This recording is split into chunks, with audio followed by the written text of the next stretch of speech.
বারবার দরজায় এসে নাড়া দেবে না।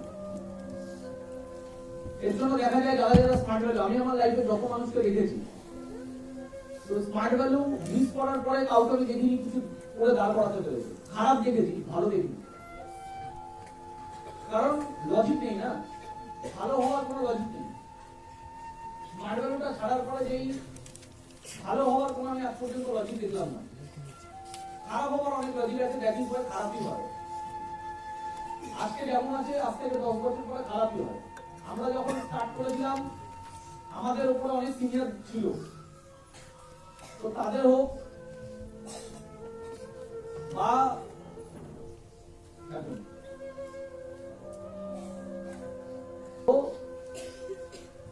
খারাপ দেখেছি। আমার বন্ধু বান্ধবদের দেখি, যাদেরকে একটা একটু দেখিয়েছিলাম আসেনি, তাদের দেখি। চারিপাশে দাদা দিদি যারা আছে তাদেরকে দেখেছি, রিলেটিভদের মধ্যে। তো চেনাশোনা যত মানুষকে দেখেছি, অ্যাসোসিয়েটদের দেখেছি, সিনিয়রদের দেখেছি, মানে আমার আগে যারা এসেছিল স্মার্ট ভ্যালুতে, যাদের সাথে আমাদের চেনা পরিচিত ছিল, যারা স্মার্ট ভ্যালু একসময় ছেড়ে দিচ্ছে, তাদের হোক, আমার নিজের টিমের হোক, ক্রস টিমের হোক, তো কারো লাইফ ভালো দেখি, কারো ভালো হবে কি করে? বুঝতে পারছেন কথা? ভালোটা হবে কি করে? হওয়ার কোনো জায়গা নেই। কিন্তু ছেড়ে দেয় কেন তাহলে? এরা কি পাগল? এরা কি বোকা? এরা কি মূর্খ? ছেড়ে দেয় কেন? ছেলেটা দেওয়ার কারণই বা কি? কালকে যখন আমি আমার টিমের সাথে কমিউনিকেশন যখন করছিলাম, তখন ওদেরকে আমি জিজ্ঞেস করলাম অ্যাকচুয়ালি প্রবলেমটা কি হয়। যখন ট্রেনিং আমরা করাই বা ট্রেনিং আমরা নিই, সবকিছু বোঝার পর ছেড়ে দেয় কেন? প্রবলেমটা কি হয়? তখন যে কমিউনিকেশনটা হচ্ছিল সেখানে দাঁড়িয়ে এই জায়গাগুলো না বুঝলে যতই আমি ট্রেনিং নিই না কেন, আলটিমেটলি লাস্টে কিছু হয় না। সেটা হলো অ্যাকচুয়ালি ব্যাপারটা হলো মাঝে মাঝে একদিনের দুদিনের ট্রেনিংই কাফি এন্টার লাইফ কাটানোর জন্য।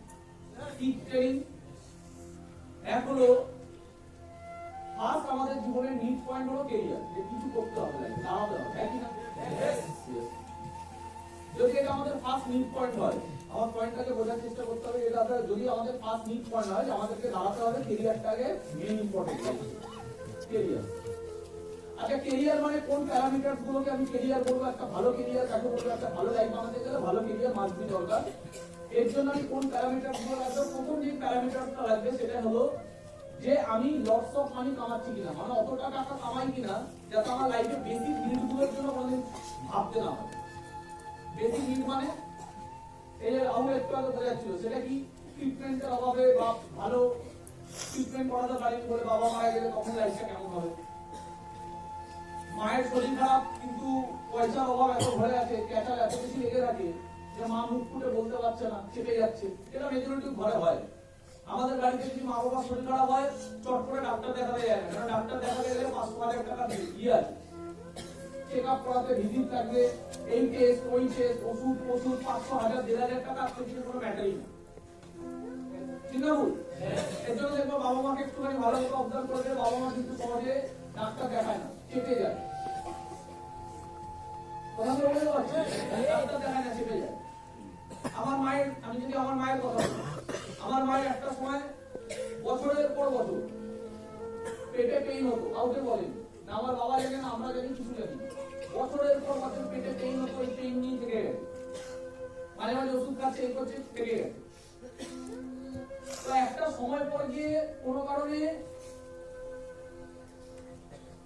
ট্রিটমেন্ট করানো হয়, তারপরে বোঝা গেছে যে তার ভেতরে কত রকমের প্রবলেম, যেগুলো চেপে চেপে চেপে চেপে আরো বেড়েছে।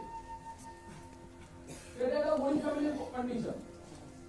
এই কিছুদিন আগে রাজুর মায়ের ঘটনা শুনছিলাম, সেম, ওর মারও সেম, চেপে চেপে চেপে চেপে। কেন করে এগুলো?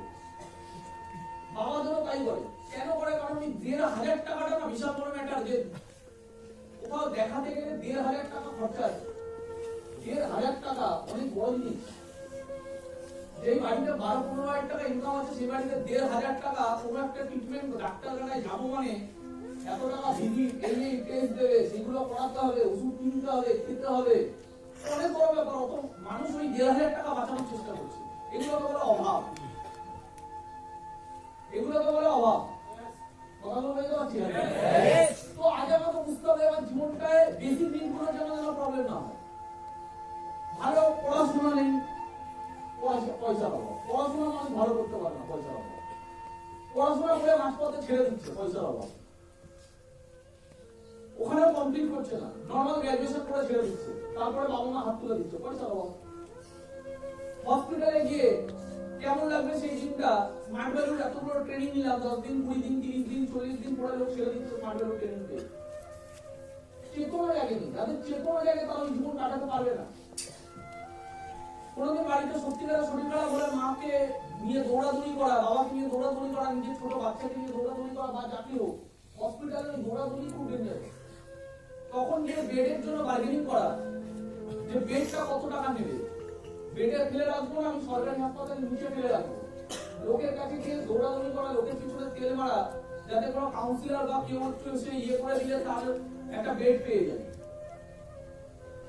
বেডের অভাব নেই, পয়সা পেলে বেডের অভাব নেই, পয়সা পেলে ভালো ট্রিটমেন্টের অভাব নেই। কথা বলতে পারছি? তুমি এমন আজকের দিনে এমন হসপিটাল আছে 5 স্টারের মতো, আবার এমন হসপিটাল আছে যেখানে গেলে মানুষ, সুস্থ মানুষও শরীর খারাপ হয়ে যাবে। তুমি যাও, চলে যাও আর্জি করে, ও পরিবেশটাই ডেঞ্জারাস, পরিবেশটাই মানুষকে অসুস্থ করে দেবে। মানে মনেই হচ্ছে আমি কবরখানায় ঢুকছি, মনে হচ্ছে আমি ঢুকছি মানে লাশ হয়ে বেরোবো। ওই পরিবেশে মানুষ থাকছে কি করে? পেশেন্টের লোক রাস্তায় দাঁড়িয়ে ঘুমাচ্ছে।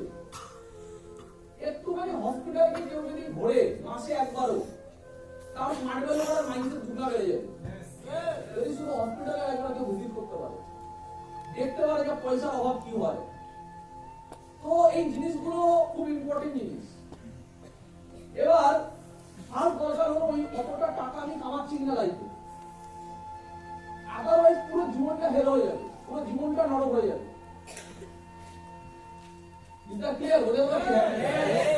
এবার এটা হলো ফার্স্ট, মানিটা হলো ফার্স্ট ইম্পর্টেন্ট। এনাফ মানি কামাচ্ছি কিনা। আমি যদি কোটি টাকার কথা নাও বলি, কোটি টাকা আজকে দিনে যদি কোনো ম্যাটার করে না, তাও এনাফ মানি যদি বলি, এনাফ মানি কামাচ্ছি কিনা। তো এটা হলো ক্যারিয়ারের ফার্স্ট প্যারামিটার। সেকেন্ড প্যারামিটার হলো আর কি কি পেলে জীবনটা সুন্দর হয়।